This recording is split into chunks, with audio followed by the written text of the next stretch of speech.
ॐ नमो भगवते वासुदेवाय। अथ द्वादशोऽध्यायः।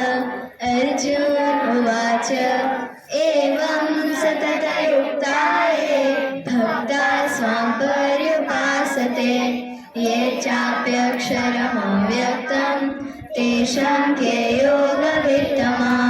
श्रीभगवान् उवाच मय्यावेश्य मनो ये मां नित्ययुक्ता उपासते श्रद्धया पर्युपेतास्ते मे ततमा मता।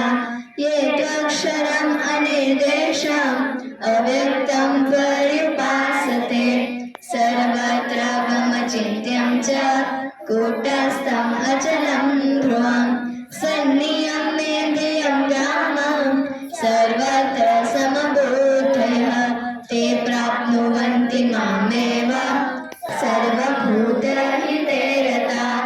क्लेशोदितरस्तेषाम् अव्यक्तं सत्तचेतसाम् अव्यक्ता हि गतिर्दुःखं देहवद्भिरवाप्यते। ये तु सर्वाणि कर्माणि मयि सन्न्यस्य मत्परा अनन्येनैव योगेन माध्यायन्त उपासते तेषामहं समुद्धर्ता मृत्युसंसारसागरात्।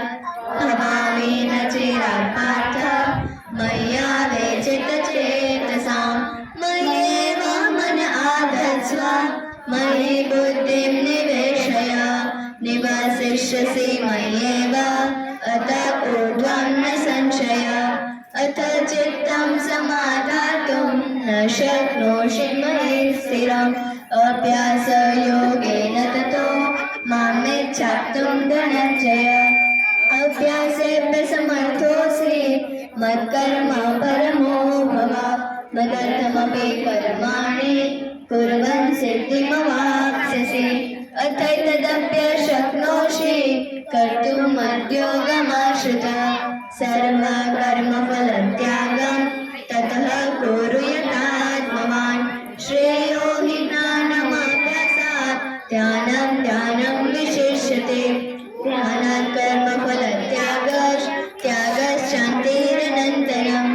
अद्वेष्टा सर्वभूतानां मैत्रः करुण एव च निर्ममो निरहङ्कारः समदुःखसुखक्षमी सन्तुष्टः सततं योगी यतात्मा दृढनिश्चयः। मय्यर्पितमनो बुद्धिः यो मद्भक्तः स मे प्रियः। यस्मान्नो द्विजते लोको लोकानो द्विजते च यः हर्षमहर्षभयोद्वेगैः मुक्तो यः च स मे प्रियः। अनपेक्षः शुचिर्दक्षो उदासीनो गतव्यथः सर्वारम्भपरित्यागी यो मद्भक्तः स मे प्रियः। यो न हृष्यते न दृष्टि न चोषति न काङ्क्षति शुभाशुभपरित्यागी भक्तिमान् मे प्रियो नरः। समक्षत्रो च मित्रे च तथा मानापमानयो शीतोष्णसुखदुःखेषु समसङ्गविवर्जितः। तुल्यानिन्दास्तुतिर्मौने सन्तुष्टो येन केनचित् अनिकेतस्थिरमतिः भक्तिमान् मे प्रियो नरः। हेतुधर्म्यामृतमिदं यथोक्तं पर्युपासते श्रद्धानां मत्परमा भक्तास्तेऽतीव मे प्रियः।